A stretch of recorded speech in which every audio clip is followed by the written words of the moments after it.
Los latinos quieren estar bien informados, pero también entender mejor los hechos y escuchar diferentes versiones de lo que sucede. Al caer la noche, el espacio para las entrevistas, los personajes y el análisis. El punto clave de las noticias, sus protagonistas y las revelaciones de nuestras investigaciones en el programa La Noche. La Noche, martes a viernes a las 19 horas en la costa este de los Estados Unidos. Somos opinión. Somos NTN 24. Esta es la noche en el continente americano. Cuando amanece en Europa y cae la tarde en Asia. Así cae la noche en el continente americano y transcurre la mañana y la tarde en el resto del mundo. La Noche, bajo la dirección de Claudia Gurizati. Una sociedad reprimida que encontró en las calles el lugar para expresar su profundo descontento social, económico y político. Sectores de la derecha fascista pretendieron hoy manchar la celebración del bicentenario de la Batalla de la Victoria, mancharla de muerte, de sangre.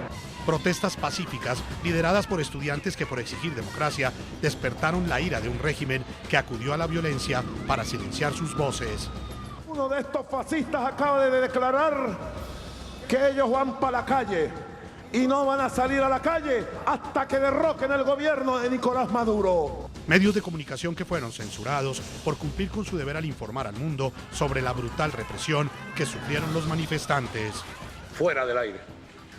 NTN 24. Fue una decisión de Estado, para que lo sepan, pues.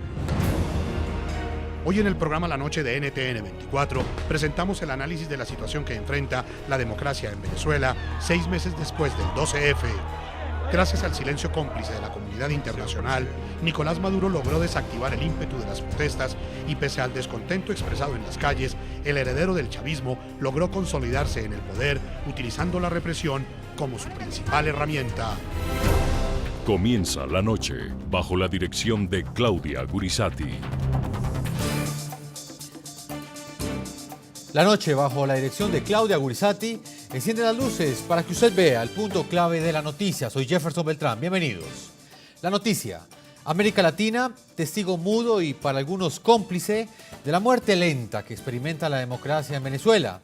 El punto clave de esa noticia: 6 meses después del inicio de las protestas pacíficas contra el gobierno de Nicolás Maduro, el mandatario bolivariano continúa aferrado al poder. Pese a la represión violenta de las manifestaciones del denominado 12F, los mandatarios de la región prefirieron estrechar los lazos diplomáticos con el chavismo en lugar de defender la democracia en Venezuela. Los gobiernos de América Latina guardaron un silencio cómplice, terminaron legitimando la tiranía y dejaron solos a los disidentes venezolanos y a los periodistas independientes que en Venezuela no tienen en ese momento derecho a la libertad de expresión. Debemos recordar que el plan hegemónico es uno de los planes más inflexibles de este gobierno. Ellos siguen dando pasos en el sentido de conquistar la fulana hegemonía. Los mecanismos de control de la libertad de expresión en Venezuela no se dan por los otros mecanismos, sino que es una articulación de estrategias entre las cuales están las cadenas radioeléctricas, la compra de medios por parte de sectores de la burguesía asociada al Estado, la violencia, la coacción violenta contra los periodistas, que las cifras que dan espacio público es sumamente grande todos los años, la intimidación y la coerción jurídica. El punto clave de esa noticia: pese al descontento social, político y económico de un representativo sector de los venezolanos, el presidente Nicolás Maduro no solo logró aferrarse en el poder, sino también terminó propinándole fuertes golpes a la oposición. Leopoldo López, uno de sus principales detractores, completa casi 6 meses encarcelado. Por su parte, María Corina Machado, quien lideraba a los disidentes en el Parlamento, fue destituida por la justicia chavista. Pese a la persecución contra la disidencia, el cuestionado mandatario Nicolás Maduro continúa gobernando con apoyo internacional y sin recibir el más mínimo cuestionamiento de sus homólogos del vecindario. De esa extrema derecha fascista que anda por allí acorralada, derrotada, porque la gran victoria que obtuvo el pueblo venezolano contra las guarimbas fue la paz.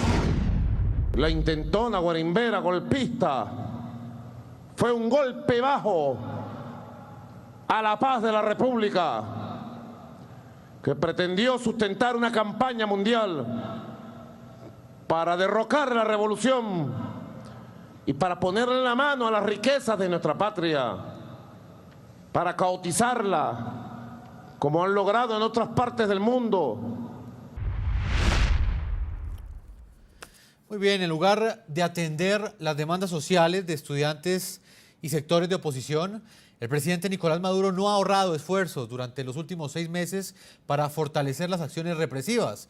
Paradójicamente, el régimen ha mantenido la presión militar contra la protesta social y al mismo tiempo que dice tener voluntad de diálogo, culpa constantemente en sus discursos a la oposición de la crisis que aún sufre Venezuela.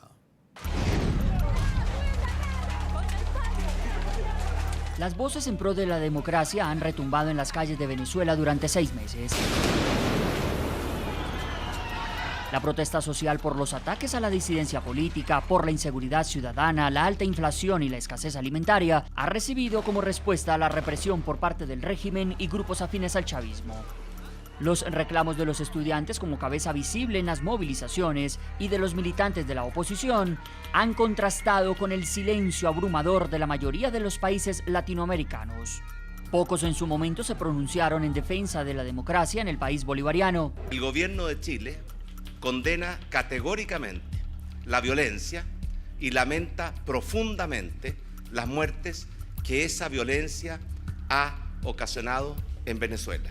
También el entonces gobierno de Ricardo Martinelli de Panamá pidió a la OEA reunirse para afrontar la crítica situación en Venezuela e incluso cedió su silla a la diputada opositora María Corina Machado, gesto que provocó una airada reacción del régimen. He decidido romper relaciones políticas y diplomáticas con el gobierno actual de Panamá y congelar todas las relaciones comerciales y económicas desde este momento, en defensa de la soberanía de nuestro país. Otros gobiernos optaron solo por la diplomacia, evitaron condenar enérgicamente la represión en Venezuela, haciendo un llamado a la mesura. Aún así, recibieron duras respuestas de Nicolás Maduro. Instamos al gobierno y a la oposición a que dialoguen, a que se sienten a dialogar sin mirar para atrás. Me va a venir a dar lecciones a mí de democracia el presidente Santos, cuando yo lo que estoy haciendo es defender a Venezuela. La oposición y los movimientos estudiantiles han esperado un respaldo real y efectivo en la región ante la violenta represión del gobierno de Maduro en las calles, pero el papel de la OEA ha sido fuertemente cuestionado. Y los artículos 20 y 21, que son los que dicen relación de cuando con que ya se produjo una ruptura del régimen democrático, son los países los que determinan que se produjo una ruptura. Bueno, el secretario general de la OEA, que yo digo, quedará en la historia como una gestión nefasta, de darle la espalda, siempre se ha convertido en un gran defensor de los intereses de gobiernos, no en defensor de los pueblos. ¿Hasta dónde, acogiéndose a la denominada autodeterminación de los pueblos o a la conveniencia de amistad político-comercial, los gobiernos de la región han sido cómplices con su silencio de la crisis en Venezuela? Es un interrogante que todavía sigue en el centro del debate. Venezuela ha comprado las conciencias de muchos en Latinoamérica. Les ha hecho préstamos a países muy importantes como Argentina. Ha coqueteado largamente con Brasil para que con su dinero Brasil le construya refinerías y puertos que al final no se construyeron. Se ha comprado en el Caribe, con su petróleo subsidiado a menor precio, la conciencia de muchos gobernantes. Muy bien, y a propósito del tema de hoy, le preguntamos a nuestros televidentes, tras las protestas del 12F y la brutal represión del régimen, ¿el presidente Maduro terminó fortalecido o debilitado? Vamos a hacer un análisis de los significados y el impacto que tuvo tanto en la oposición como en el régimen estas protestas que comenzaron hace 6 meses en Venezuela y que para muchos generaron fuertes efectos, no solamente en el gobierno del presidente Nicolás Maduro, sino también en una oposición que hoy para muchos aparece dividida. Vamos a saludar a nuestros invitados con quienes vamos a analizar este importante tema. En nuestros estudios en Washington, saludo a Juan Carlos Hidalgo. Él es analista de políticas públicas para América Latina del Cato Institute. Señor Juan Carlos Hidalgo, gracias por acompañarnos. Bienvenido al programa de la noche. Buenas noches. Y saludamos hasta ahora a Rosa Orozco. Ella es madre de Geraldine Moreno, una de las víctimas mortales que dejó esta represión violenta de las protestas pacíficas por parte del gobierno de Nicolás Maduro, específicamente por parte de la Guardia Nacional. Señora Rosa, bienvenida al programa de la noche. Hola, buenas noches, gracias por invitarme. Bueno, doña Rosa, voy a estar dialogando más adelante con usted. Voy a comenzar con Juan Carlos Hidalgo. Me gustaría, Juan Carlos, que hiciéramos un análisis del impacto que tuvieron estas protestas para el presidente Nicolás Maduro. ¿Usted cree que el gobierno venezolano, el régimen chavista, salió fortalecido o debilitado 6 meses después del 12F? Salió airante, y eso es lo lamentable del caso. No creo que haya salido fortalecido y probablemente se haya salido un poco debilitado, pero si tenemos que hacer un análisis de la situación, veremos de que en este momento Nicolás Maduro no enfrenta mayor reto a su continuidad al frente de Miraflores. La oposición se encuentra más dividida que nunca. La calle se ha calmado, bueno, es muy difícil sostener un nivel intenso de protestas por 6 meses.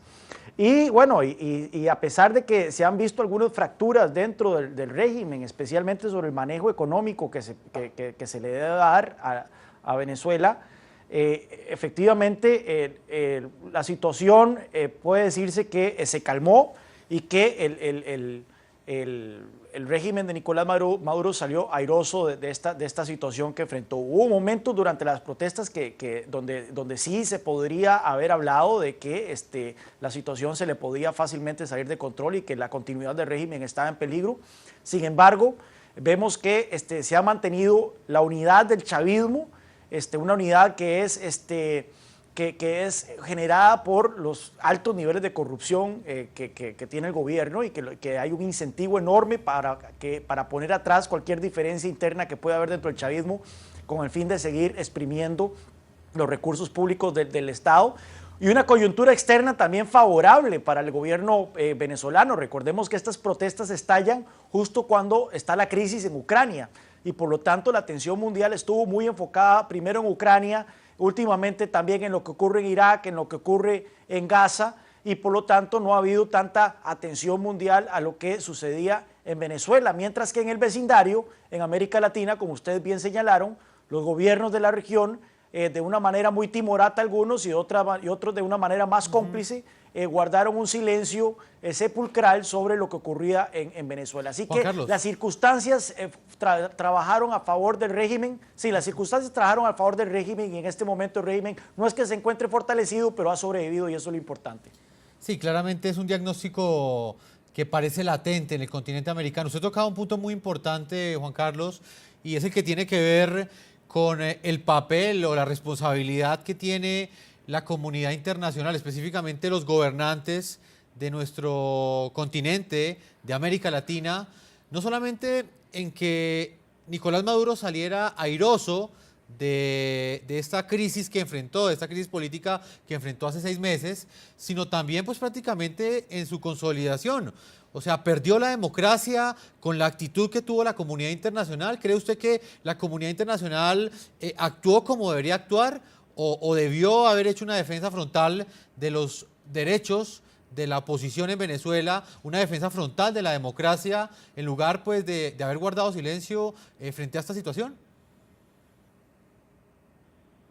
Sin duda, le correspondía a América Latina llevar la batuta en la discusión diplomática sobre la situación en Venezuela. Claramente no podíamos esperar mayor reacción de la Unión Europea cuando estaba enfrentando una crisis en su patio en Ucrania, no podíamos esperar mayor reacción de otras potencias. Estados Unidos cada vez que dice algo más bien es contraproducente porque entonces cae en el juego del régimen de Caracas de acusar a Estados Unidos de intervencionismo y de estar buscando un golpe en Venezuela. Así que le correspondía a los países latinoamericanos ser los que le alzaban la voz, especialmente Brasil, pero sabemos cómo funciona la dinámica en la región. Aproximadamente 19 países son parte de Petrocaribe y por lo tanto son clientes del régimen de Caracas. Otros son aliados ideológicos o comerciales de Venezuela, como es el caso de Brasil, como es el caso de Bolivia, como es el caso de Argentina. Otros por conveniencia permanecen callados, como es el caso de Colombia, como es el caso de México. Y los dos países de la región que más o menos dijeron algo, que más o menos asumieron una posición más crítica, uno de ellos sí mucho más crítica que el otro, que fue Panamá y después el Chile, fue en una circunstancia muy especial y era que eran presidentes que ya iban de salida. Y entonces no tenía mucho que perder de adoptar una posición más dura contra Venezuela. Pero hemos visto que los gobiernos que han sustituido a estos presidentes en Panamá y en Chile han adoptado la misma actitud complaciente y silenciosa de los demás colegas latinoamericanos. Así que lamentablemente las circunstancias externas jugaron a favor del régimen y nuevamente a nivel interno la oposición se dividió de una manera muy dramática, no hubo una estrategia unificada sobre cómo lidiar con el gobierno y el gobierno ha salido airoso.